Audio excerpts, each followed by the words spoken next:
Bismillahirrahmanirrahim. Assalamualaikum warahmatullahi wabarakatuh.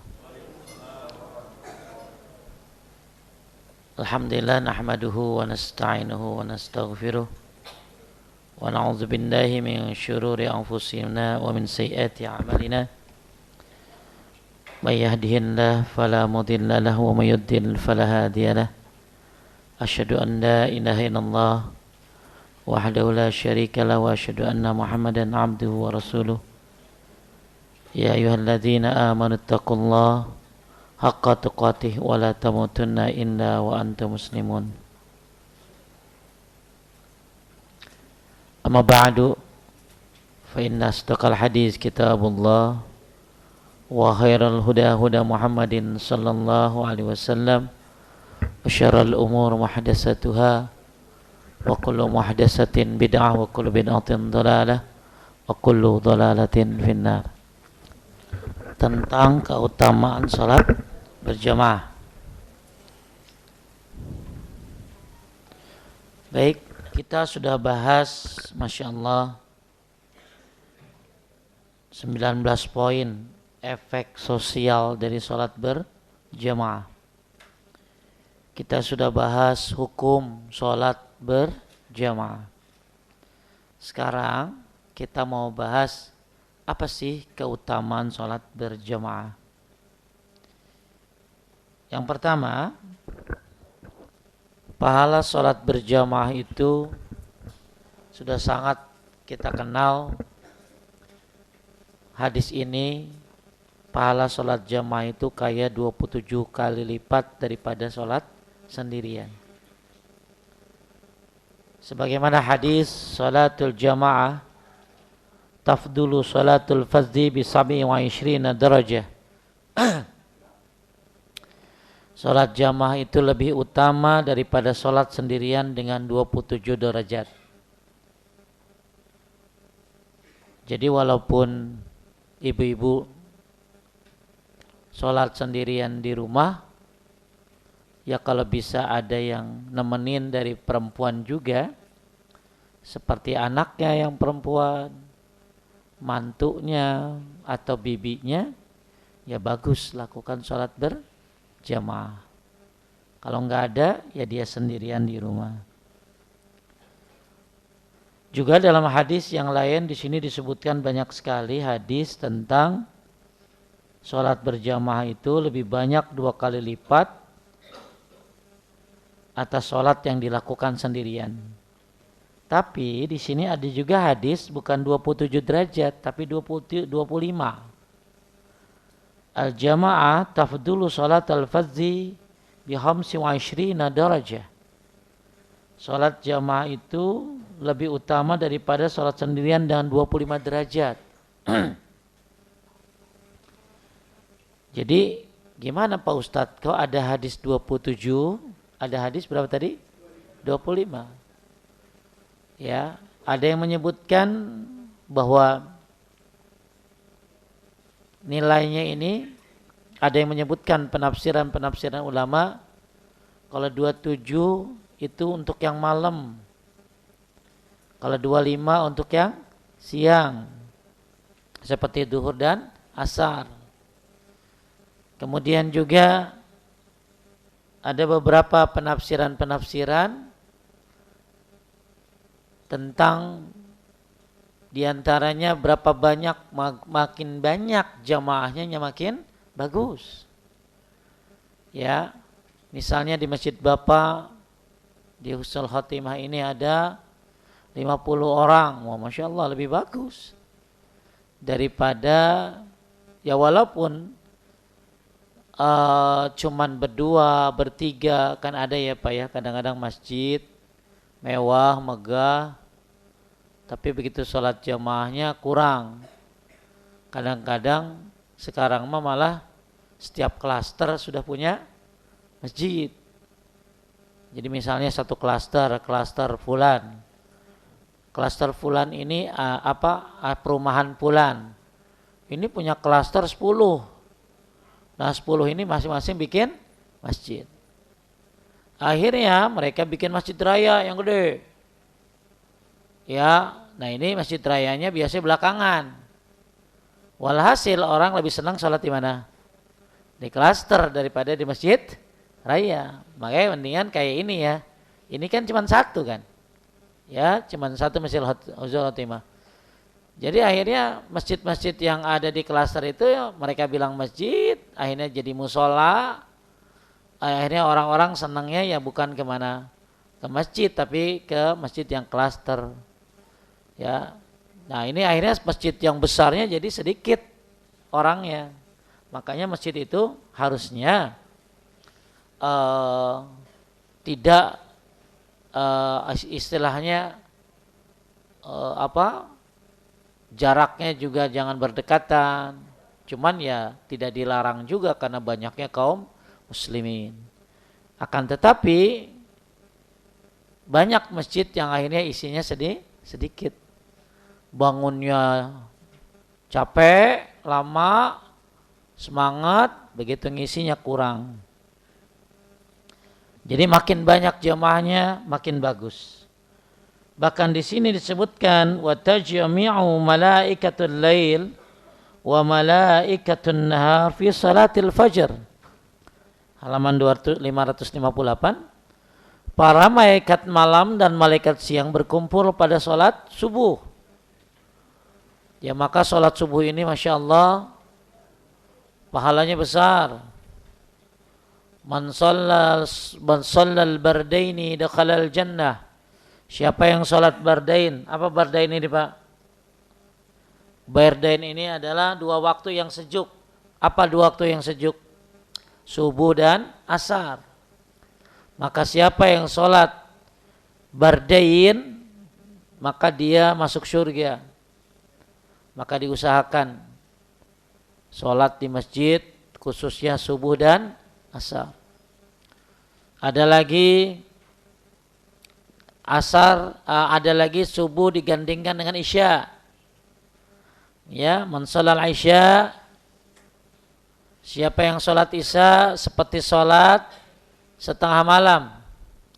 Dan siapa yang sholat subuh fakannama shalla lailul kulluh, maka yang sholat subuh seperti sholat semalaman penuh, alias isya dan dibarengi dengan sholat subuh. Malah tadi ke sholat subuh itu berkumpulnya para malaikat subuh. Makanya Bapak Ibu sekalian menaikkan Allah, di antara salah satu keutamaan sholat subuh adalah man shalla subha fa huwa fi zimmatillah. Siapa yang sholat subuh berada dalam perlindungan Allah Subhanahu wa taala. Kata Imam Nawawi ad-dhamman itu apa? Jaminan, garansi. Maka Bapak Ibu, kalau orang sekarang ditakutin kenapa? Orang sekarang ditakutin kenapa? Bapak misalnya di kereta keinjek kakinya, gak berani marah-marah kan, cuma nanya doang, Bapak maaf punya keluarga pejabat? Oh enggak. Atau Bapak tangganya pejabat gitu ya? Enggak. Ya, kalau udah enggak ada semuanya, Bapak maaf, akad kakinya, saya keinjak gitu dia. Ya kadang-kadang orang suka ditakutin karena punya keluarga, punya orang-orang yang mungkin ditakutin ya, penting. Ya, makanya kalau orang dulu nggak begitu, ditakutin tuh karena rajin sholat subuh. Maka siapa yang berani ganggu orang yang sholat subuh, urusannya langsung sama Allah. Karena dia berada dalam jaminan Allah. Maka mudah-mudahan bapak-bapak dijamin oleh Allah dan sehingga keluarganya pun dijamin oleh Allah Subhanahu wa taala. Ya, pernah ada seorang algojo pengen menggal kepala seseorang.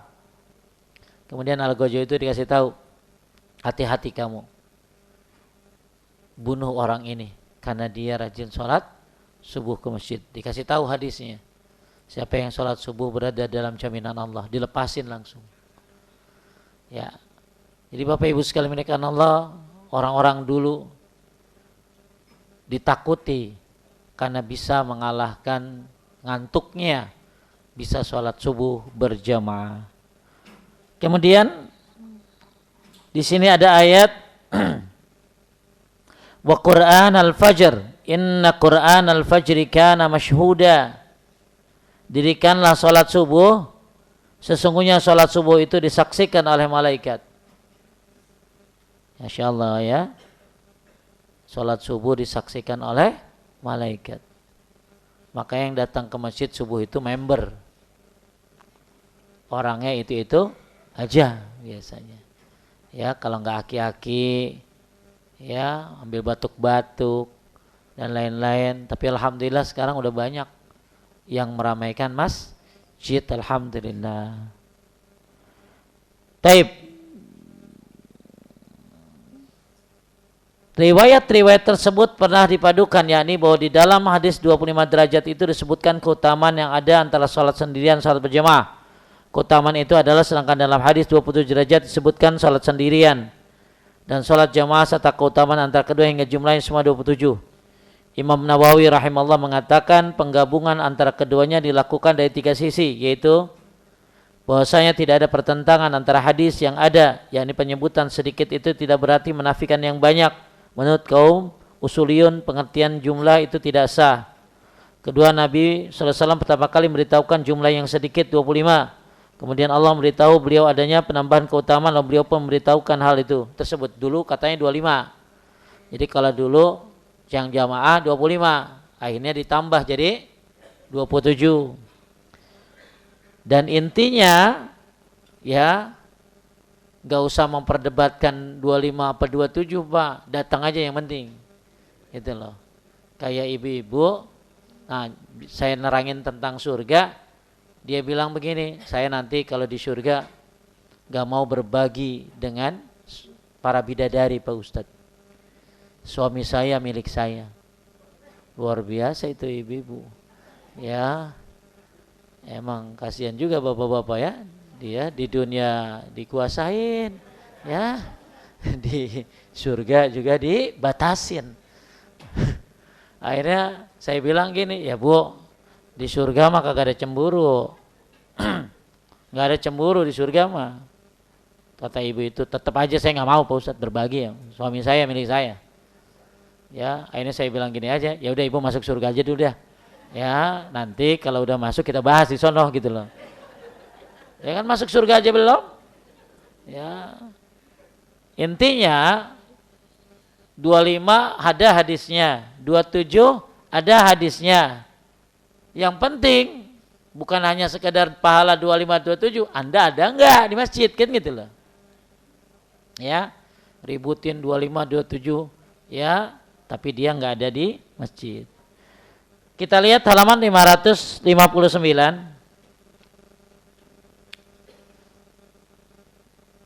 Nah ada juga maaf, ada juga yang 27 ini dibedakan sesuai dengan kesempurnaan salatnya. Jadi ada yang bilang 25 itu apa tadi? Siang. Kalau sholat jamaahnya siang 25, malam 27. Ada bilang juga bahwa makin banyak apa tadi jamaahnya ya. Nah ada juga tadinya awalnya 25 lalu ditambah jadi 27. Ada juga 25 dan 27 ini tergantung sesuai kesempurnaan salat. Memelihara gerakannya, khusyuknya, banyaknya jamaah, keutamaan mereka, kemuliaan tempat salat dan lain sebagainya. Demikian itulah jawaban yang dijadikan sandaran. Jadi 27 ini atau 25 sesuai dengan keadaannya. Ya apalagi sholatnya di Masjidil Haram, di Masjid Nabawi yang bukan hanya banyak jamaahnya tapi juga nilainya. Kalau di Masjidil Haram berapa? 100.000, kalau di Masjid Nabawi 1.000. Nah di sini saya pernah mendengar Syekh Abdul Aziz bin Baz mengatakan, adapun perbedaan jumlah itu wallahu alam disebabkan tidak turunnya keutamaan kepada orang yang mendapatkan lebih banyak, kecuali setelah adanya orang yang mendapatkan kurang. Oleh karena itu beliau memberitahukan 25, kemudian memberitahukan 27. Berapa orang berpendapat bahwa sholat jamaah itu tidak wajib menggunakan hadis-hadis tersebut sebagai dalil bahwasanya bentuk afdal menunjukkan keterlibatan dalam akar keutamaan.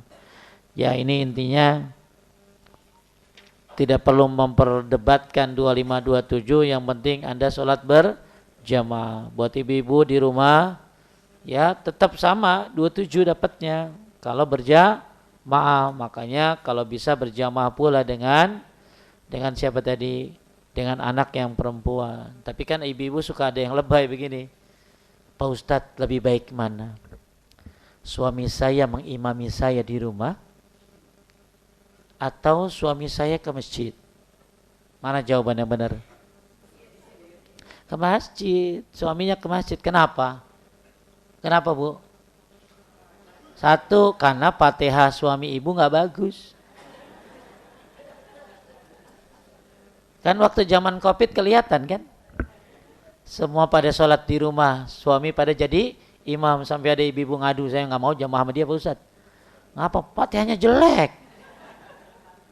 Ya. Jadi ya lebih baik. Kedua, ya kadang-kadang ada ibu-ibu yang ngotot juga. Kan dia imam saya Pak Ustadz. Iya, imam itu maksud kepala keluarga. Jadi boleh aja begini Pak. Boleh aja begini. Bapak datang ke masjid. Terus udah selesai. Terus nggak ada jamaah kedua, baru pulang ke rumah. Ya, jamaah dengan siapa? Istrinya. Ternyata begitu datang, istrinya udah selesai. Ya. Taib. Jadi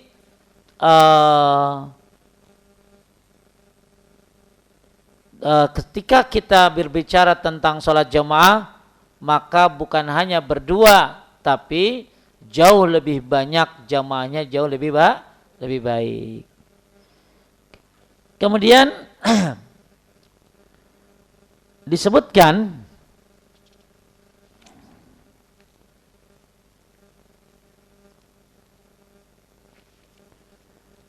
idza maridal 'abdu wa usafara kutiba lahu mislu ma kana ya'malu muqiman sahihan. Jika seorang hamba sakit atau sedang melakukan perjalanan, ditetapkan baginya pahala seperti pahala amalan yang biasa dikerjakan saat dia bermukim atau lagi sehat. Ini bapak-bapak biasa ke masjid, tiba-tiba sakit, maka dia tetap dapat pahalanya karena sudah punya kebiasaan. Makanya kita nih sering dengar jaga yang 5 sebelum datang yang 5. Salah satunya sehatmu sebelum sakitmu. Jadi ketika sehat, ibu sering baca Quran, ibu sering hadir ta'lim di sini. Tiba-tiba sakit, maka nggak datang, maka tetap dapat pahalanya. Itulah hebatnya orang yang sudah istiqomah dalam amal saleh. Baik, yang kedua, intinya salat jamaah yang poin pertama, apa keutamaannya? Pahalanya 27, pahalanya 25. Cuman ibu-ibu selalu dengarnya yang 27 ya. Jarang ada yang dengar 25. Intinya memang hadis 25 itu ada. Ya, ada yang intinya tadi sudah saya bahas kenapa ada 25, ada 27. Dulu awalnya 25, kemudian ditambah jadi 27. Kemudian nomor 2, keutamaan salat berjamaah. Dengan salat jamaah Allah akan memberikan perlindungan kepada pelakunya dari syaitan. Hal tersebut didasarkan hadis Mu'adz bin Jabal radhiyallahu an dari Rasulullah sallallahu alaihi wasallam, "Inna syaitana zi'bul insan kazi'bil ghanam yahudus syatal qasiyah wan nahiyah wa iyyakum wasy'ab wa alaikum bil jamaah wal ammah." Sungguhnya setan itu serigala bagi manusia, sebagaimana seperti serigala pemangsa kambing. Dia akan memangsa kambing yang sendirian lagi terpencil. Oleh karena itu janganlah kalian terpencar-pencar, melainkan kalian harus bergabung dalam jamaah. Pak, orang sholat sendirian di belakang shaf saja itu nggak boleh, kecuali imam. Paham? Misalnya bapak datang ke masjid, shaf udah penuh, gimana Pak Ustadz? Jangan heran ada dalil dilarang sholat sendirian di mana? Di belakang sendirian. Kecuali dia yakin bakalan ada yang datang. Batasannya yang penting dia belum ruku itu datang temannya. Makanya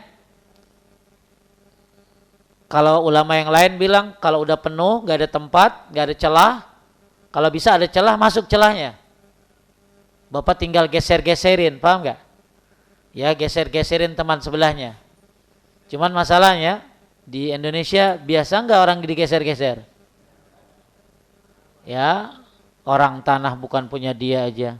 Ya, ditempatin begitu ini dia kagak mau, ganti rugi. Jadi kalau orang mau sholat berjamaah, lunakan ini apa? Pundaknya. Siap-siap digeser sama temannya. Bisa jadi temannya ini nggak mau sholat sendirian di belakang. Kalau di Arab biasa Pak begitu. Saya pernah lihat itu. Ya, kita diambil pundaknya, disuruh minggir sedikit sehingga dia bisa masuk. Saya pernah lakukan itu di masjid. Pak, tolong geser, Pak. Diem aja tuh si Bapak. Pak, tolong geser, Pak. Diem aja. Begitu ketiga kali dia geser, Bu, tapi sambil dia geser baru. Malah ada yang batalin sambil bilang begini, A'udzubillahi minasyaitonirrajim. Jadi ngapa ya? Kok kaku banget gitu sholat tuh? Ya karena kurangnya baca hadis. Kurangnya menuntut ilmu. Coba deh. Alhamdulillah di masjid-masjid yang sunnah itu rapat sop, betul? Rob sapet. Minimal kelingking sama kelingking. Tapi kalau di masjid-masjid yang udah ini, mata kaki dengan mata kaki. Tapi di masjid-masjid yang nggak sunnah itu mah bolong-bolong aja. Ya, makanya Bapak Ibu sekalian menaikkan Allah, bagaimana kita bisa tahu tentang pentingnya sholat berjamaah, tentang rapatnya shaf kalau kita tidak menuntut ilmu? Maka hati-hati, ada setan itu kayak serigala. Jadi setan itu diibaratkan dengan serigala. Kalau serigala kan mangsa kambing yang sendirian biasanya. Dan setan juga mangsa orang yang sholat apa tadi? Sendirian. Makanya saya tadi bilang, sholat sendirian di belakang shaf aja nggak boleh. Kalau di mazhab Imam Ahmad bakal disuruh ngulangin sholatnya. Kalau ulama yang lain tetap sah kalau misalnya udah nggak ada celah. Kalau ada celah disuruh ngapain tadi? Masuk, geser. Maka lembutkan pundakmu untuk saudaramu. Ya, sama kayak ta'lim begini. Kan ibu-ibu ada yang terlambat atau apa, ya geser lah. Ya, jangan sampai, bahkan nggak boleh booking tempat dalam masjid kecuali imam. Betul? Ya masa imam pindah-pindah, ya kan suka ada orang sholat di situ aja, itu nggak boleh. Naruh sajadah itu biasa taraweh nanti tuh. Orang yang kagak ada, lagi makan, lagi buka di rumah, ya sajadahnya udah ada. Begitu ada yang nempatin, marah dia, punya gua nih gitu loh. Jadi nggak boleh shaf di belakang sendirian, apalagi dia sholat sendirian. Sholat jamaah aja nggak boleh shafnya sendirian di belakang, kecuali ada yang berpendapat lain, kalau udah nggak ada boleh. Fattaqullaha mastata'tum, bertakwa semampunya. Nah, saya cuma lagi mengkiaskan bahwa sholat sendirian di belakang shaf aja nggak boleh, apalagi dia sholat sendirian. Maka lebih baik dia ikut berjamaah. Ya lebih baik. Bahkan, nih bapak-bapak, bagusan mana Pak sholat yang kayak begini atau nyambung kepisah tembok? Nyambung ke ini kan kepisah tembok nih, kan ada kalau Jumatan tuh ya di luar sana. Ya lebih bagus yang nyambung. Maka sholat di antara dua tiang aja nggak boleh Pak. Saya gini, ini tiang. Terus kan suka ada masjid yang ada tiang tuh ya. Terus akhirnya mereka sholat di antara tiang itu Itu aja lebih bagus, nggak boleh. Kenapa? Pada zaman Nabi dan para sahabat, mereka menghindari sholat di antara tiang. Kalau sholat madhab tiang, boleh. Tapi kalau sholat di antara tiang, nggak boleh. Kenapa? Karena memutus shaf. Kalau mau, ambil salah satu. Misal gini, ini satu tiang, ambil yang tengahnya. Ini yang nggak usah dipakai. Alhamdulillah masjid ini mah nggak ada tiang di tengahnya. Tapi di masjid-masjid lain, saya malah pernah masuk sebuah masjid, emang banyak tiang Pak, sampai tiang mungkin waktu bikinnya nggak pakai belum ngaji gitu ya. Akhirnya begitu mereka menuntut ilmu, tiang-tiang itu yang banyak itu ini nggak dipakai, kecuali salah satunya aja. Kenapa? Kami menghindari sholat di antara dua tiang. Betapa Masya Allah Islam ini butuh persatuan, butuh kesatuan. Sampai tadi sholat sendirian aja di belakang shop nggak boleh, apalagi dia sholat sendirian tidak berjamaah.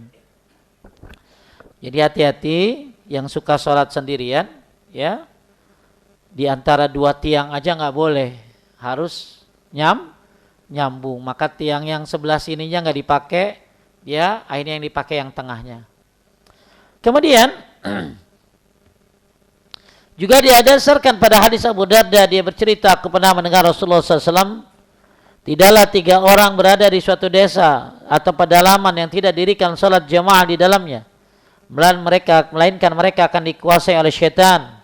Oleh karena itu hendaklah kamu mengerjakan salat jamaah, karena sesungguhnya serigala hanya memakan kambing yang terpencil atau sendirian. Yang ketiga, tapi bapak tadi saya udah 2 kali itu ngelihat ya, bapak-bapak sholat gak di dalam masjid Pak. Orang-orang kan sholat jemaah pada di dalam, dia sholatnya sendirian, tapi ngikutin imam. Yang unik apa Pak? Dia bawa semua barang dagangan. Jadi dia jualan apa gitulah, itu dibawa semuanya lagi sholat. Allahu Akbar. Allah, aliran apa lagi ini gitu ya. Harusnya kan dia apain Pak? Dia taruh, ya, dia titipin, dia sholat. Dia sholat pakai, jadi bawa barang-barang semuanya. Saya kagak videoin sih ya. Ya, itu orang sholat dengan membawa semua barang dagangan dia. Allahu Akbar, Allahu Akbar. Bahkan saya suka lihat ada orang sholat sendirian, pisah dari jamaah. Ya, makanya buat suka ada yang pakai kursi nggak Dik? Ya, pakai kursi. Kadang-kadang yang pakai kursi itu dipisahin sendiri di belakang, itu nggak boleh. Dia harus tetap bareng berjamaah di depan. Maksudnya pokoknya dikasih space di pojok gitu loh. Nggak boleh terpisah dari jamaah. Taib, nomor 3, keutamaan sholat jamaah akan bertambah banyak dengan bertambah jumlah orang menunaikannya. Dari hadis Ubay bin Ka'ab radhiyallahu anhu, di dalamnya disebutkan, inna salatar rajul ma'ar rajul azka min salatihi wahdah, wa salatuhu ma'ar rajulaini azka min salatihi ma'ar rajul, wa maqasura fahuwa ahabu ila Allah azza wa jalla. Sesungguhnya salat seorang bersama seorang lainnya adalah lebih baik daripada sendirian. Berdua lebih baik daripada sendirian. Salatnya bersama 2 orang lebih baik daripada salatnya bersama seorang. Bertiga berarti. Semakin banyak akan Nabi disukai oleh Allah yang maha mulia. Wa maqasura fahuwa ahabu ila Allah. Maka makin banyak yang salat berjamaah, makin dicintai oleh Allah Subhanahu wa taala. Makanya suka ada masjid yang namanya masjid jami'. Apa masjid jami' itu? Masjid besar, ya. Nah, emang salat jamaah bagus di situ. Kenapa? Karena banyak orangnya. Tapi kalau ada masjid yang memang dekat rumahnya, alangkah bagusnya dia menghidupkan masjid yang dekat rumahnya, ya. Makanya Bapak jangan, ada orang kan ke masjid-masjid Pak kerjaannya. Ya, jadi kalau sholat ngider dia. Ya, duhur di masjid anu, asar di masjid anu, masjid ganti-ganti gitu. Ya, udah kayak baju make. Ya, padahal dia harusnya menghidupkan masjid yang dekat rumahnya saja. Kecuali di masjid yang lain itu mungkin ada kajian, ada apa. Kecuali kalau itu memang Masjidil Haram, Masjid Nabawi yang lebih utama. Nah, bapak-bapak, ibu-ibu misalnya, Kan di sekitar Masjidil Haram itu ada masjid-masjid lain.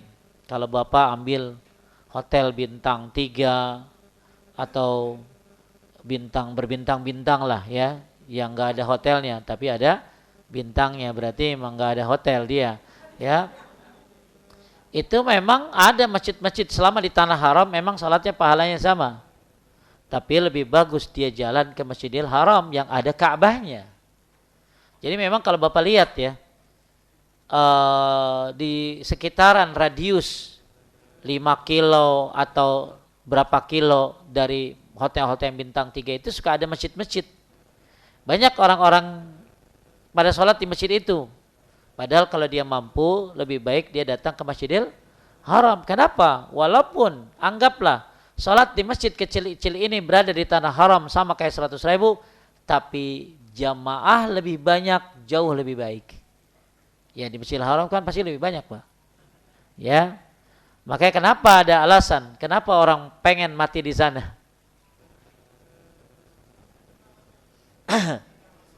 Kenapa? Salah satunya adalah apalagi di Madinah.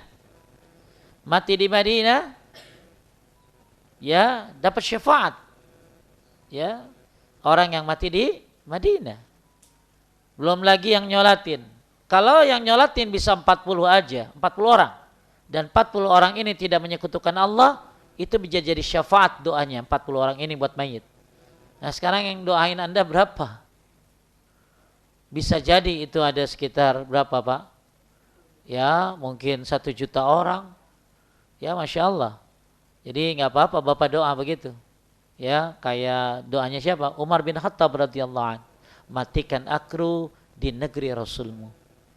Ya Allah matikan aku di mana? Di Madinah. Matikan aku di Masjidil Haram atau di Makkah. Boleh nggak apa-apa doa. Sebagaimana Nabi Musa alaihissalam juga ya minta mati di Baitul, di sekitar apa pokoknya daerah Baitul Maqdis. Taib, jadi makin banyak sholat orangnya yang ikut, makin dicintai oleh Allah Subhanahu wa ta'ala. Kemudian yang keempat, terbebas dari neraka. Sifat kemunafikan bagi orang yang mengerjakan sholat karena Allah selama 40 hari dengan berjamaah, dengan selalu menyaksikan takbiratul ihram. Pak, kalau orang sholat 40 hari di Masjid Nabawi yang disebut dengan Arba'in, ulama hilaf tentang hadisnya. Kan ibu-ibu suka ada paket tuh, kalau haji reguler, paket Arba'in. Maksudnya apa? Paket sholat 40 Arba'in itu sebenarnya Arba'in itu yang nggak ada perdebatan tuh Arba'in 40 hari. Ya, mau di masjid mana aja. Tapi kalau Arba'in 40 kali sholat di Masjid Nabawi, 40 kali itu berarti berapa hari? 8. Ya. Nah, itu riwayatnya memang diperselisihkan. Jadi ibu-ibu nggak usah rese. Lu haji Arba'in enggak? Kan suka begitu kita apa dulu Pak?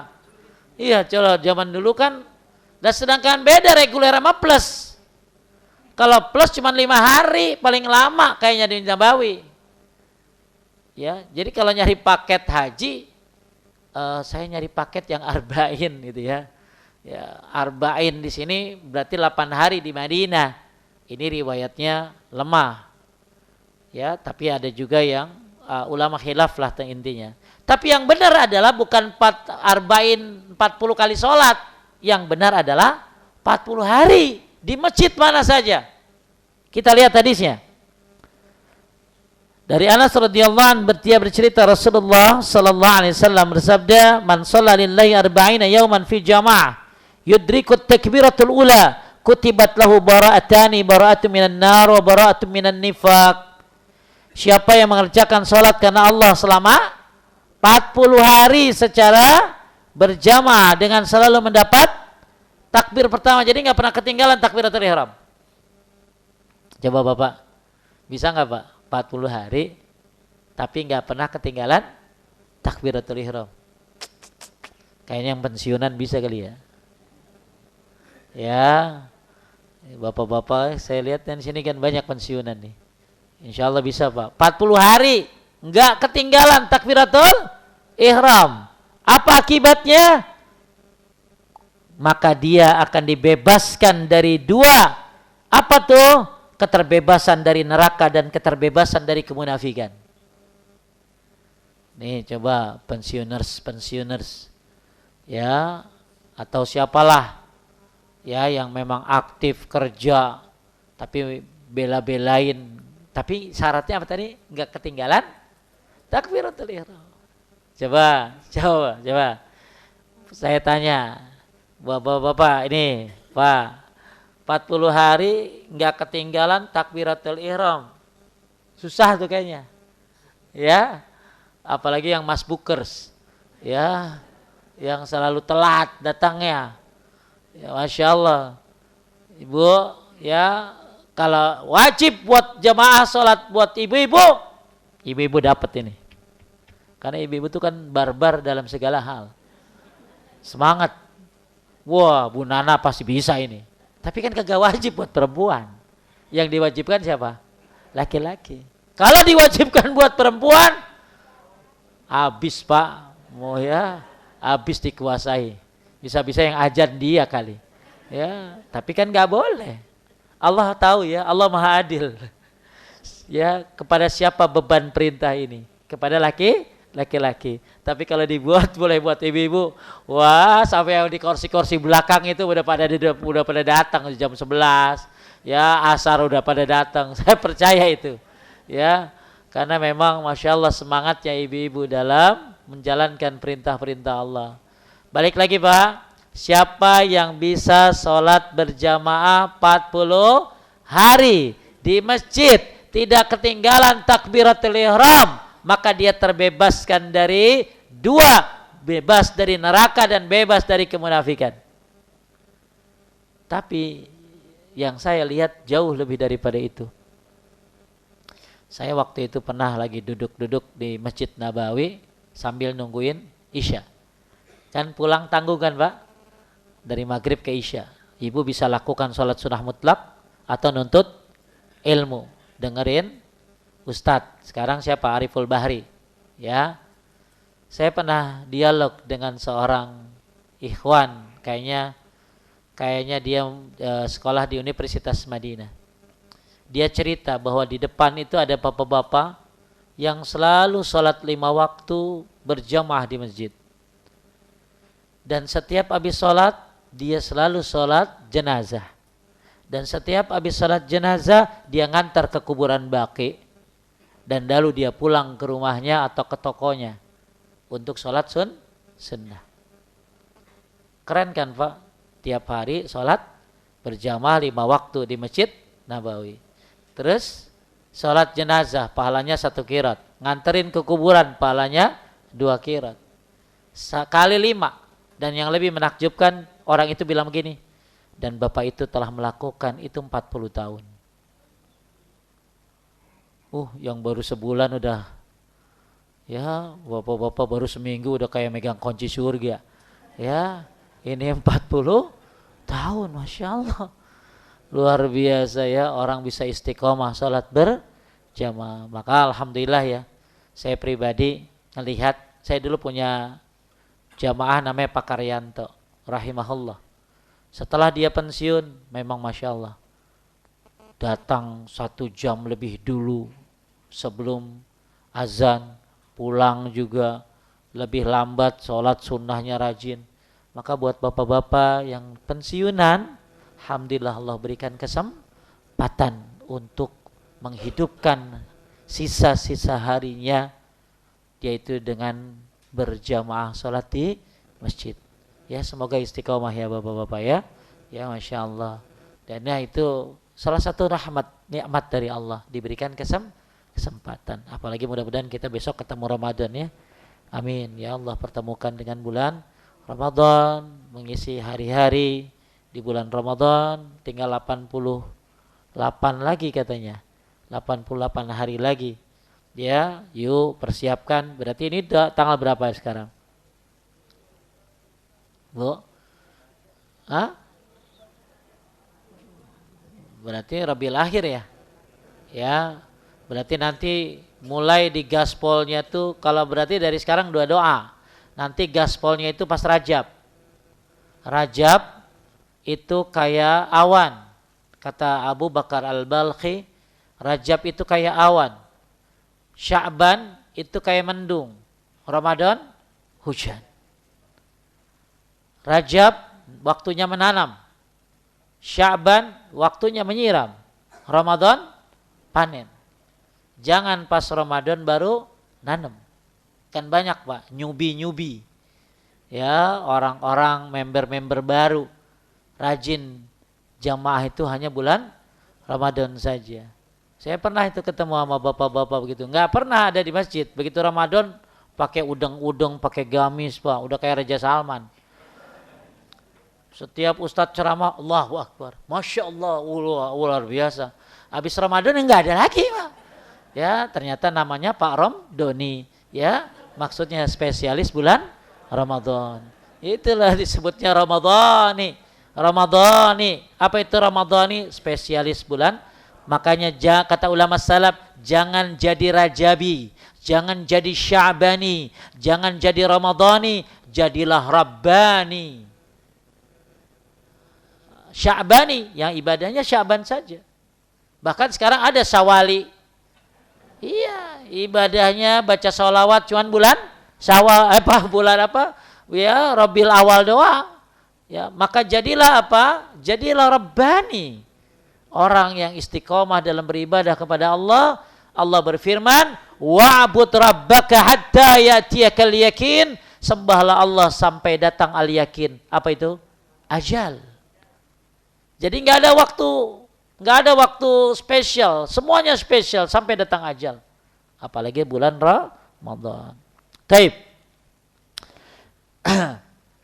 Kemudian dalam hadis tersebut terkandung keutamaan ikhlas dalam sholat seperti sabda Nabi SAW, barang siapa mengerjakan sholat karena Allah, yakni tulus ikhlas karena Allah yang maha tinggi, terbebas dari neraka, berarti keselamatan darinya, ditetapkan baginya keterlepasan dari kemunafikan, yakni dijaga selama di dunia dari mengerjakan perbuatan orang munafik dan mengarahkan kepada perbuatan orang yang penuh ikhlas. Tanda munafik ada berapa? Tanda munafik ada berapa? Ya Bapak taunya cuma 3. Kalau ngomong bohong, kalau janji ingkar, kalau dikasih amanah khianat. Kalau dikumpulkan dalam Quran dan Sunnah, Syekh Salih Al-Munajjid mengumpulkan kurang lebih ada 20 tanda-tanda munafik. Ya, diantaranya apa? Idza qamu ila sholati qamu kusala. Kalau datang waktu sholat malas. Yura'unan nas, pengen dilihat orang.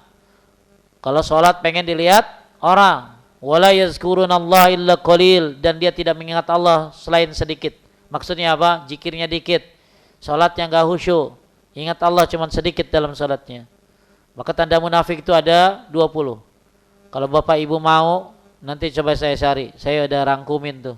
Nanti saya kasih tugas Bapak Ibu. Kalau udah dapat 20 itu, Bapak silakan lingkarin mana yang ada. Ya, ada berapa tadi? 20. Di antaranya malas sholat. Ya, maka yang 3 itu hadis riwayat Bukhari. Kalau dikumpulkan dari Quran dan Sunnah secara komplit, bisa 20 bahkan lebih daripada 20. Maka siapa yang sholat berapa hari? 40 hari berjamaah. Ya, tanpa ketinggalan takbiratul ihram, maka terbebas dari 2 ini. Bebas dari neraka dan bebas dari kemunafikan. Kemudian di sini disebutkan di akhirat kelak dia akan dilindungi dari siksa dan yang diazabkan kepada orang munafik. Selain itu akan diberi kesaksian bahwa dia bukanlah orang munafik. Yani bahwa orang munafik itu jika mengerjakan sholat, mereka mengerjakannya dengan penuh kemalasan. Keadaan orang mengerjakan sholat jamaah jelas berbeda dengan keadaan mereka itu. Ini tafsir syarah dari hadis orang yang mengerjakan sholat 40 hari. Di mana aja ya Pak ya? Di mana saja. Ya, maksudnya di masjid mana saja. Ya, kalau buat ibu-ibu ya di rumah. Kalau bisa berjamaah sampai 40 hari. Insya Allah ibu-ibu tinggal nyari temannya aja kali. Ya, temannya maksudnya sesama puan. Tapi kalau buat bapak, ya mudah-mudahan Allah mudahkan bisa melaksanakannya. Nomor 5, barang siapa yang mengerjakan sholat subuh dengan berjamaah, maka dia berada dalam jaminan dan perlindungan Allah sampai dia masuk waktu sore.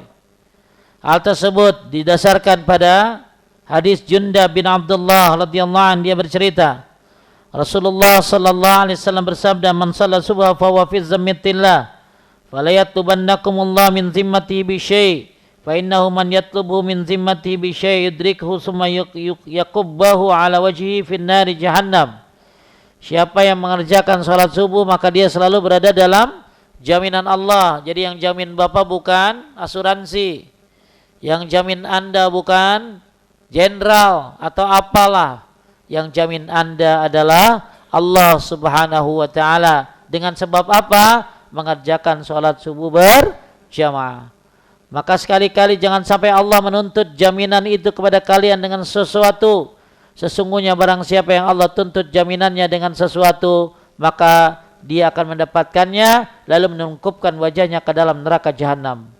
Hal itu memperkuat bahwa siapa yang mengerjakan salat subuh, maka dia berada dalam penjagaan Allah dan berada dalam perlindungannya. Ini berarti dia telah memohon perlindungan kepada Allah Ta'ala dan Allah telah melindunginya.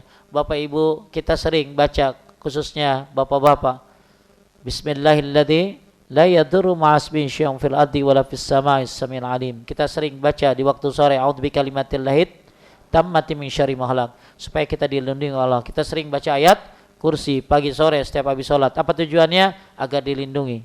Nah, ternyata ada salah satu cara perlindungan yang bukan kata-kata, bukan zikir, tapi ini adalah action. Sholat berjamaah, sholat apa tadi?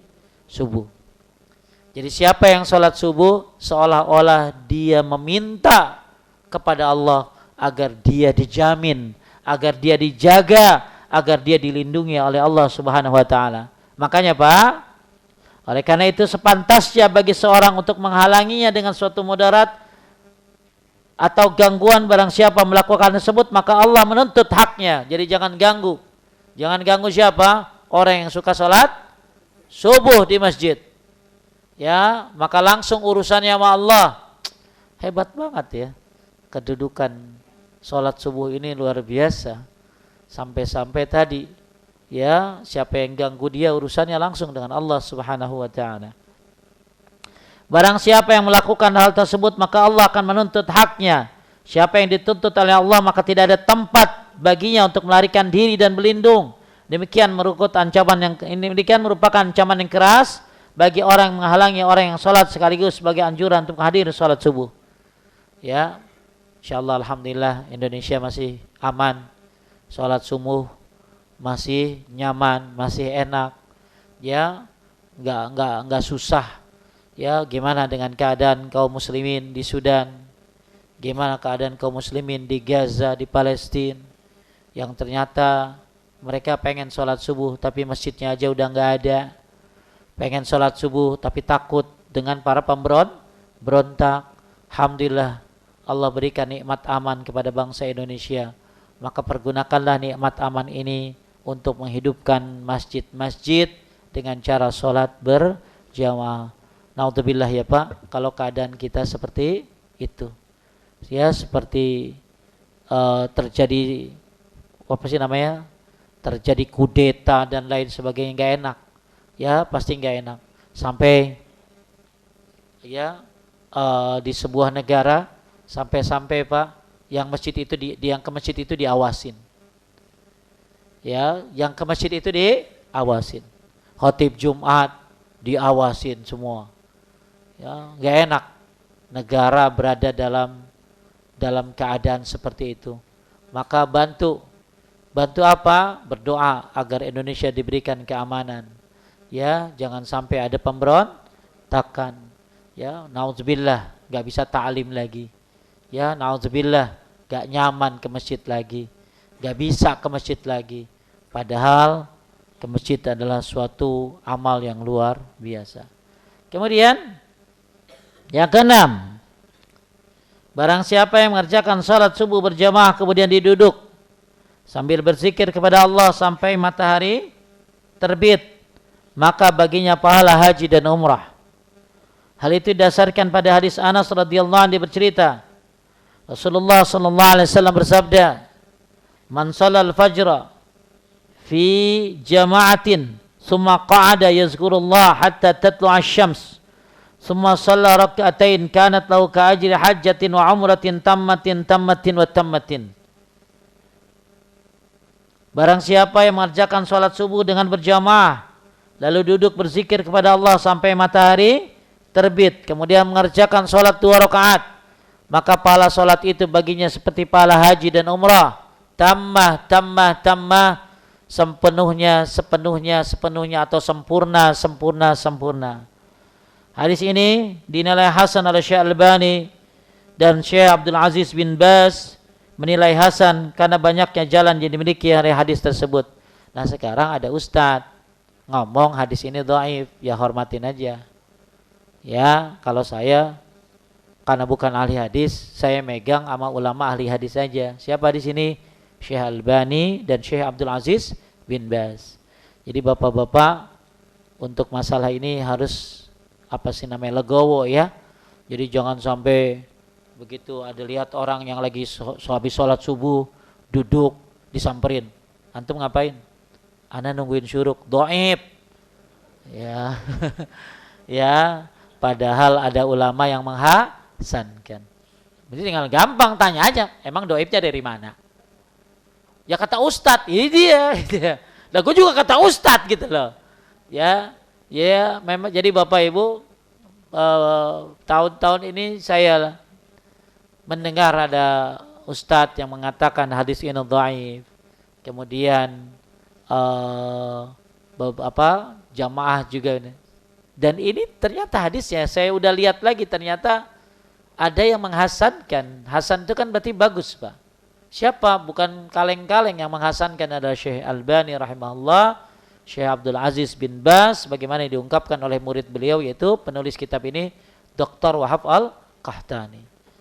Jadi bijak-bijaklah, ya. Bijak-bijaklah dalam menyampaikan sesuatu. Jadi Bapak Ibu yang duduk di masjid, sholat subuh di masjid. Nah pertanyaannya gimana dengan ibu-ibu? Ibu-ibu kan sholatnya di mana? Di rumah. Maka kata Syekh bin Baz, maka sama. Kata Syekh Utsaimin itu kebaikan. Jadi ibu-ibu yang memang mungkin Sabtu Ahad ya, kalau tiap hari mah nggak bisa kali ya, karena harus ngurusin suami. Kecuali ibu-ibu yang memang suaminya udah nggak ada, ya. Udah nggak meninggal, anak cucu udah gede, ya bisa kali ngerjain ini. Tapi bisa jadi ibu-ibu walaupun suami masih ada juga bisa. Ya, kenapa? Karena suaminya juga di masjid. Jadi si ibu-ibu boleh mengerjakan di mana tadi di rumah, duduk. Cuman bagusnya di sini kan ada kalimat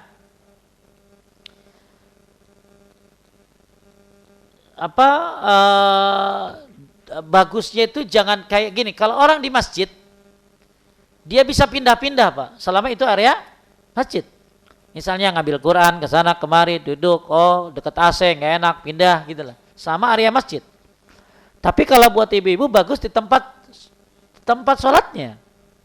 Jadi ibu sholat di mana? Di sini, di mana? Di rumah, di bagian ini. Dia udah duduk di situ aja. Jangan pindah ke sofa. Nyender sambil zikir, sambil makan pisang goreng. Ya, jadi lebih bagus di tempat duduknya, di tempat sholatnya. Walaupun berjalan batal boleh karena ada sebuah kebutuhan ngambil Quran atau apa. Jadi ya, ini fatwa Syekh bin Baz dan Syekh Utsaimin. Maka boleh untuk perempuan di mana tadi melakukannya di rumah. Tapi kalau laki-laki hadisnya di mana di sini? Ya di masjid. Duduk habis sholat subuh bisa ta'lim apa maksudnya, dengerin tausiah kajian ya, bisa dengan mungkin baca Quran, zikir pagi sore ya, lalu begitu matahari terbit. Cuman kalau bisa jangan pas matahari terbit, lebih baik tambah 10 menit atau 15 menit baru sholat 2 rakaat. Pertanyaannya, boleh enggak sholatnya lebih dari 2 rakaat? Yang disuruhnya 2 rakaat. Kecuali dia belum qabliyah subuh, paham? dia belum qabliyah subuh, maka dalam riwayat At-Tirmidzi boleh dia salat qabliyah subuhnya setelah terbit matahari atau setelah salat subuh langsung. Jadi kalau ada orang habis salat subuh salat lagi, bisa jadi dia belum salat qabliyah. Ya, atau nanti setelah matahari terbit. Jadi sebelum salat syuruk dia salat apa tadi? Qabliyah subuh dulu baru salat syuruk. Nah, salat syuruk itu adalah maksudnya salat duha. Ya, salat syuruk maksudnya salat apa tadi? Duha, tapi di awal waktu. Kalau duha itu ada duha afdol. Kapan duha afdol? Hina talamidul fisal, ketika anak onta kepanasan. Jam berapa? 10, 11, setengah 11. Saat-saat lagi panas itu lebih bagus salat duha. Jadi bagusnya Bapak 2 rakaat di masjid, ya, salat syuruk atau duha, nanti sampai rumah baru salat lagi duhanya ditambah. Ya, karena salat duha itu bagus 4, Pak. 4 rakaat, minimal 2, maksimal kalau di mazhab Syafi'i, Malik, Ahmad, salat duha itu 8. Ya, berdasarkan hadis Ummu Hani. Dan Nabi salat di Ummu Hani di rumahnya. Tapi kalau di mazhab Abu Hanifah 12. Tapi kalau pendapat ulama yang terlain tak terbatas berapa aja salat duha itu. Ya, sebagaimana riwayat dari Muslim. Jadi datang ke rumah, salat lagi 2 rakaat, jadi pas 4 kan? Baru deh. Ya, aktivitas lainnya.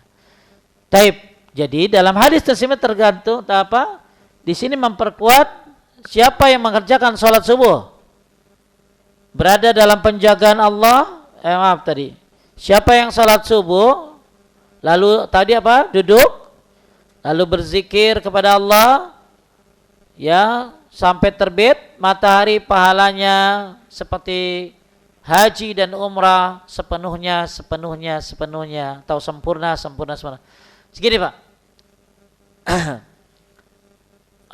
Bahkan orang yang sholat di masjid bukan hanya subuh, itu dalam riwayat yang lain pahalanya sama kayak haji, dan sholat sunnahnya sama kayak umrah. Jadi sebenarnya bapak-bapak bisa dapat pahala haji sehari 5 kali. Anggap, coba kita lihat dari subuh sholat di masjid pahalanya kayak haji. Kemudian anggap dia qabliyah subuhnya di masjid sama kayak umrah. Kemudian dia duduk sampai terbit matahari, dapat pahala haji dan umrah lagi. Kemudian dia mengajarkan kebaikan, mungkin ustadz yang ngajarin kebaikan, atau bapak mendengar kebaikan, dapat pahala haji lagi. Jadi sebenarnya bapak-bapak itu bisa dapat 3 kali haji dan 2 kali umrah dalam 1 kali salat subuh pahalanya. Ya, makanya yang lebih keren lagi ya ibu-ibu tentunya. Tinggal nyuruh doang. Nah gitulah. Ya, karena orang yang menyuruh, ya, menyuruh kebaikan akan dapat pahalanya. Tinggal modal stick golep, ya, diputer-puter, nggak ke masjid Pak, gitu ya, selesai gitu. Ya, tinggal dibangunin, ya, tinggal ibu ngebangunin suami, anak-anak, bahkan ibu dapat pahala dari anak, betul?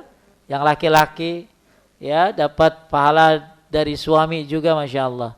Ya, bekerja sama untuk sholat subuh berjamaah. Taib, ini pahala yang luar biasa besarnya dalam waktu subuh. Bahkan 2 rakaat qabliyah subuh lebih baik. Itu baru qabliyah subuhnya, belum sholat subuhnya. Gimana keutamaannya, masya Allah. Rugi orang yang gak sholat subuh ke masjid. Ini hal-hal yang waktu-waktu yang pahala besar, yaitu sholat berjamaah di masjid, apalagi sholat apa tadi subuh. Maka butuh ibu-ibu yang semangat, ibu-ibu yang menyala, ya, yang membangunkan suaminya. Kemudian yang ketujuh, besarnya pahala salat isya dan subuh berjamaah. Hal itu didasarkan pada hadis Utsman bin Affan radhiyallahu anhu, bercerita kepada mendengar Rasulullah SAW bersabda,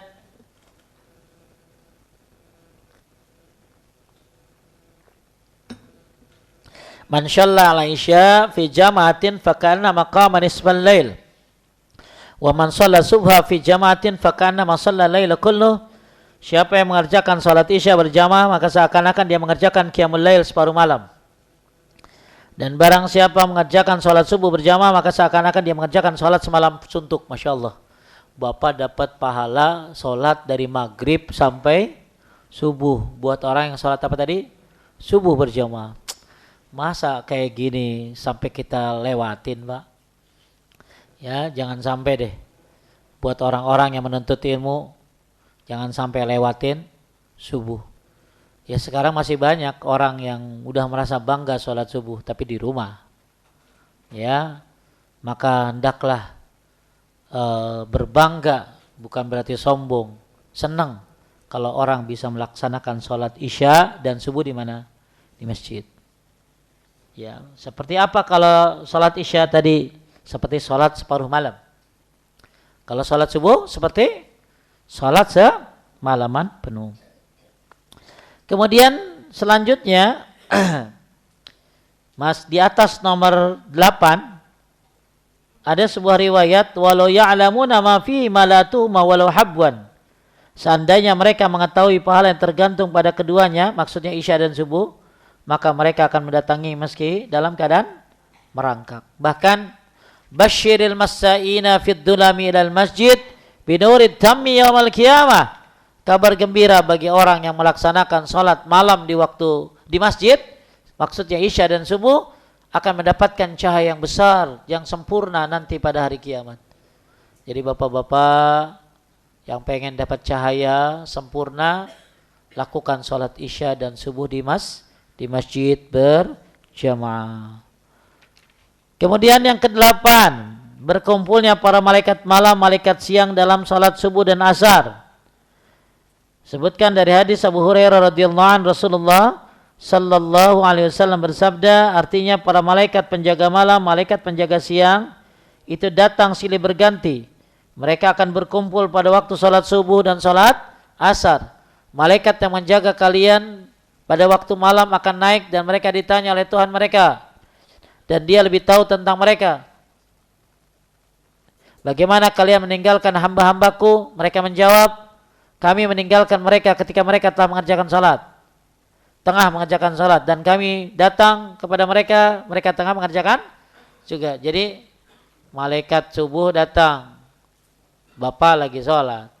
Malaikat yang satu lagi naik ke atas. Bapak lagi salat. Jadi Anda dilihat oleh malaikat dalam keadaan salat. Imam Nawawi mengatakan kata yata'aqqabuna berarti dalam satu kelompok setelah satu kelompok. Dan kata itu muncul, ya. Taib, yang paling jelas ungkapan mayoritas ulama bahwa para malaikat adalah penjaga dan penulis. Ada juga yang mengatakan ada kemungkinan juga mereka itu termasuk sembulan malaikat yang bukan penjaga. Dari Jarir bin Abdullah dia bercerita, kami pernah duduk di sisi Rasulullah SAW. Lalu beliau melihat bulan pada malam bulan purnama seraya bersabda, innakum satarawna rabbakum kama tarawna hadzal qamar la tudammuna fi ru'yatihi wa in istata'tum alla taghlabu ala salati qabla tulu'i syamsi wa qabla ghurubiha faf'alu. Kalian akan melihat Rabb kalian seperti kalian melihat bulan. Kalian tidak akan kesulitan dalam hal melihatnya. Jadi nanti ada satu nikmat yang paling indah, lebih nikmat daripada syurga, yaitu melihat wajah Allah Subhanahu wa ta'ala. Ya. Walladzina ahsanul husna wa ziyadah. Bagi orang yang berbuat kebaikan akan ada tambahan. Apa tambahannya? Melihat wajah Allah Subhanahu wa ta'ala. Itu sebuah kenikmatan yang tiada duanya. Dan kita akan melihat Allah seperti apa? Melihat bulan. Kapan? Nanti. Ya, nanti di surga insyaallah. Oleh karena itu jika kalian mampu untuk tidak meninggalkan sholat sebelum terbit matahari dan sebelum terbenam, maksudnya sholat apa? Sholat apa? Matahari terbit dan matahari terbenam, maksudnya sholat subuh dan sholat asar. Maka ya kalau apa? Maka lakukanlah, ya. Kerjakanlah, yakni sholat subuh dan asar.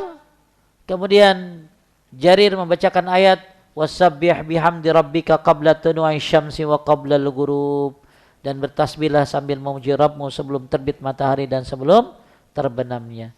Bahkan lihat di bawah apa, lan yalijan nar ahadun shalla qabla tulu'i syamsi wa qabla ghurubiha, tidak akan masuk neraka orang yang mengerjakan salat sebelum matahari terbit dan sebelum matahari terbenam, alias salat lagi-lagi subuh dan asar. Nah ini tadi yang saya bilang di awal, man sholal bardaini dakhalal jannah, siapa yang mengerjakan salat pada dua waktu, orang-orang istirahat waktu sejuk, bardain, maka dia akan masuk surga, yaitu subuh dan asar. Bahkan ada hadis yang keras, man taraka halaman 568, man taraka salatal ashri faqad habita amaluh, siapa yang meninggalkan salat asar maka terhapuslah amalnya. Hati-hati Pak, ninggalin salat asar. Semua salat nggak boleh ditinggalin, apalagi salat asar.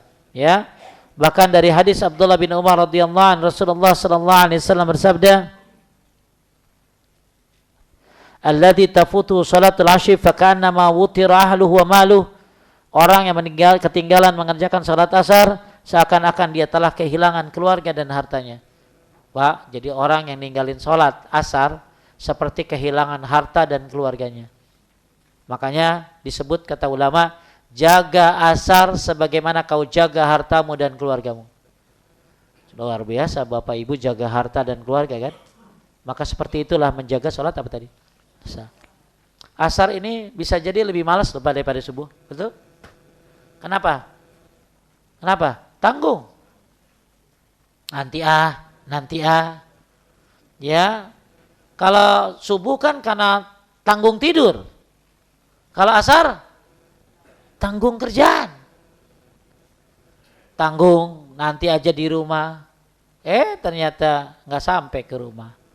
Ya, jadi ini dua hadis tentang hati-hati meninggalkan sholat asyar. Taib sampai situ. Ada yang mau nanya? Sampai poin nomor 9. Silakan. Ya Pak. Ada pertanyaan dari online, Ustaz. Iya. Yang pertama, lebih utama mana sholat berjamaah di masjid dekat rumah tapi masjidnya belum sunnah, atau di masjid sunnah tapi lebih jauh?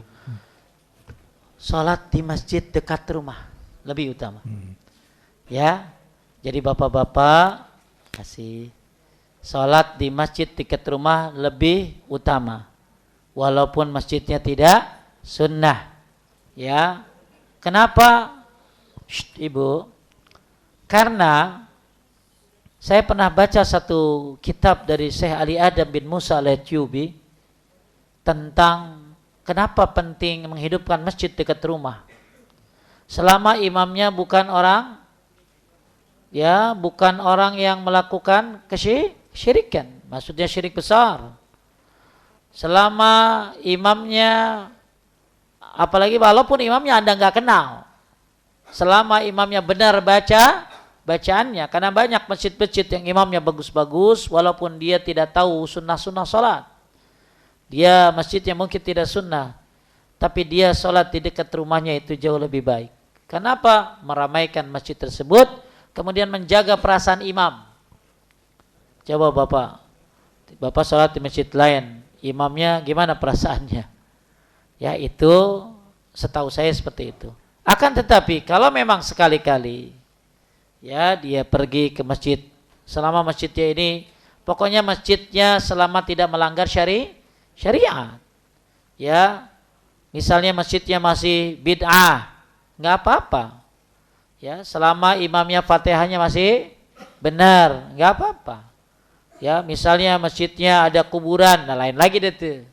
Lebih baik dia pindah ke masjid yang lainnya. Itu kalau memang dicari uzurnya. Oh, saya nggak salat di situ, kenapa ada kuburannya?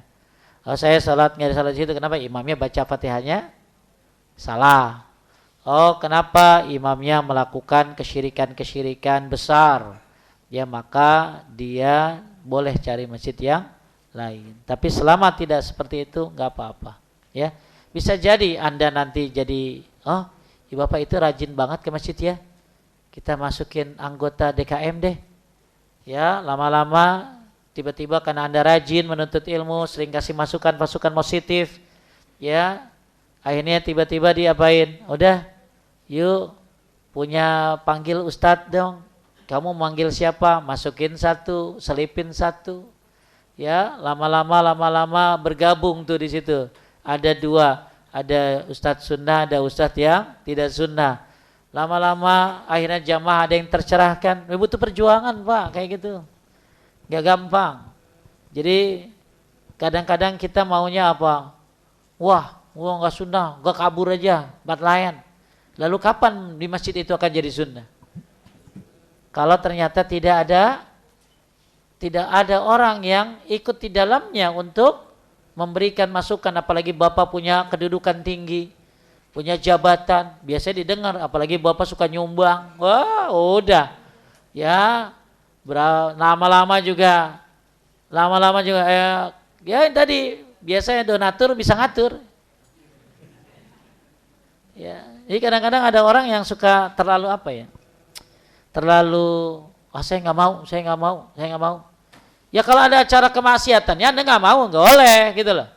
Tapi kalau sholat berjamaah, Anda ukhuwah, salaman, Pak, Anda emang kenal sunnah gara-gara langsung gitu? Enggak. Semua butuh proses. Jangan terlalu galak apa. Jangan dari disebutnya apa, Ikhwan kokoh namanya. Ikhwan kokoh, jadi kayaknya galak banget gitu loh. Ya orang lain juga, sunnah ini kan udah kayak apa ya, udah kayak perahu Nabi Nuh. Siapa yang gak naik, dia akan celaka. Maka Anda gak mau ngajak gitu orang-orang yang ada di lingkungan Anda. Jangan seperti orang maunya selamat sendiri. Coba selamatkan orang lain. Cari onta merah. Siapa onta merah ini? Orang yang dapat hidayah lewat Anda. Tapi nggak gampang, makanya jangan baperan jadi orang. Ya, jangan baperan itu apa sih? Ya, wah, ya, semuanya butuh perjuangan. Ya, sampai lama-lama akhirnya itu masjid jadi sunnah. Walaupun masih bercampur, tapi tegak sunnah di dalamnya. Kecuali Anda kalau mau ngatur boleh bikin masjid sendiri, nama-nama Anda. Ya, itu baru bisa ngatur semuanya. Tapi selama ini kan masjid selalu wakaf. Banyak kepentingan. Banyak orang-orang yang mungkin ngerti, nggak ngerti, orang awam. Bahkan ada saya pernah ketemu sama di waktu bulan Ramadan di Mekah. Tahu Bapak tahu? Itu orang kenal sunnah di Las Vegas. Las Vegas tempat judi, Pak. Dia kerja di sana, bukan kerja di tempat judi, pokoknya di kota itu. Di masjid itu, dia ketemu dengan orang-orang yang mengerjakan sunnah. Jadi Anda kenal sunnah bukan saya di Las Vegas Pak Ustadz. Ya, banyak Pak cara dalam berdakwah itu. Jadi buat bapak-bapak yang mungkin di masjid yang belum melaksanakan sunnah selama di masjid itu nggak ada kuburannya. Ya, selama apalagi bapak punya kekuatan, punya power, ya tadi donatur bisa ngatur tadi, ya atau bapak punya orang yang memang wise, bijaksana, lama-lama akan dilirik loh Pak. Bapak itu rajin ya, bapak itu lama-lama bapak mungkin kasih masukannya juga bagus, lama-lama, masya Allah, banyak Pak masjid-masjid yang awalnya itu berubah akhirnya. Minimal ada cahaya sunnah di dalamnya. Ya walaupun cahaya itu masih kecil. Walau mudah-mudahan nanti sedikit ya. Nah inilah butuh kesabaran dalam sebuah masjid. Karena masjid yang ada di kita kan emang dari dulu begitu modelnya. Ya enggak kayak di Arab. Ya. Nah, mudah-mudahan perjuangan bapak-bapak akan membuahkan hasil masuk surga bersama jamaah masjidnya. Jangan pengen masuk surga sendiri, Pak. Surga itu luas. Lalu Bapak sendirian di sana. Itu. Luas banget surga itu.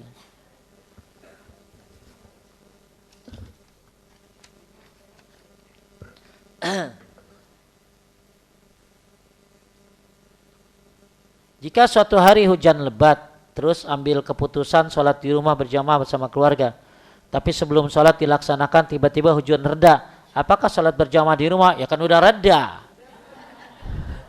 ya ke masjid lah. Ya itu biasanya anak-anak seneng Pak, termasuk anak saya juga begitu. Begitu bawa sholat, hujan, brrrr, di rumah gitu ya. Namanya bocil ya, anak maunya kan di rumah, capek jalan gitu kadang-kadang. Tapi begitu reda, masjid lagi. Ya, jadi kalau memang hujan dan ada kendaraan, maksain diri nggak apa-apa.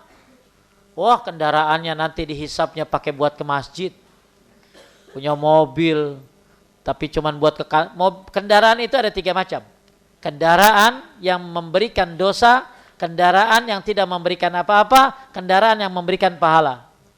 Kendaraan yang memberi dosa dipakai buat maksiat. Kendaraan yang tidak memberikan apa-apa hanya dipakai buat aktivitas biasa.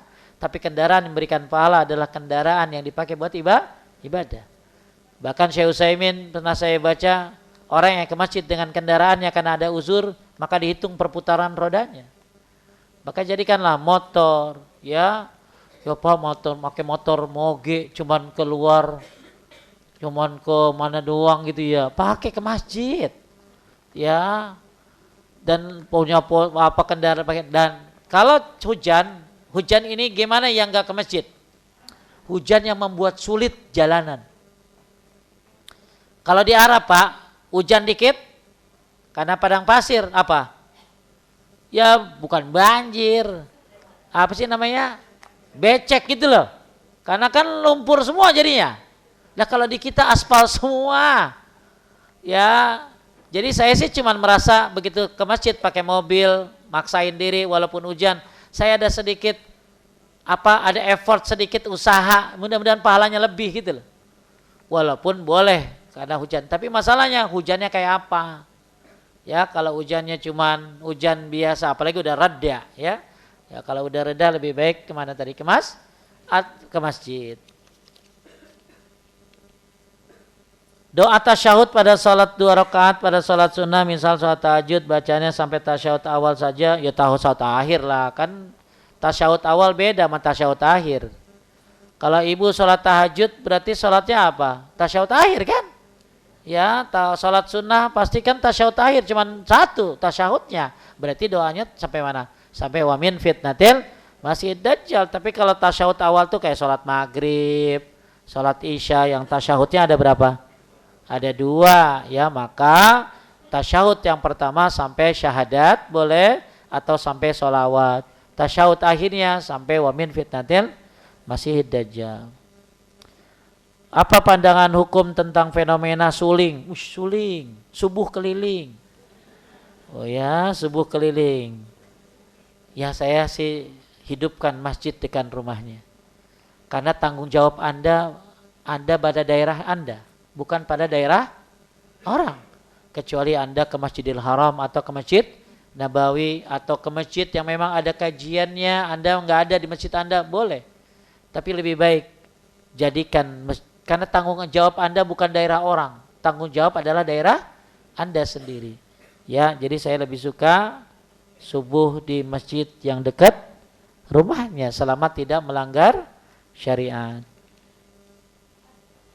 Cara menghilangkan rasa malas mendatangi kajian, paksa, itu doang. Ya, orang malas gini, ya cuman maksain doang semua kan. Ya, jadi kalau Ustadz malas datang ke kajian, ya karena belum menikmati kajian. Kalau dia sudah tahu pentingnya kajian, pulang, walaupun ibu-ibu nih pulang dari sini, kagak ada yang apal yang tadi saya bawa. Iya kan saya mengerti Bu. Saya paham banget. Ibu tuh datang, bapak tuh datang ke sini nambah kayak ada apa gitu, semangat itu. Walaupun ditanya, tadi ngaji apa? Apa ya? Gak tahu. Tahu banget saya mah gitu loh. Ibaratnya ada orang setiap hari jala ikan, tapi nggak pernah dapat. Selama berminggu-minggu dia jala ikan ke sungai, kagak pernah dapat.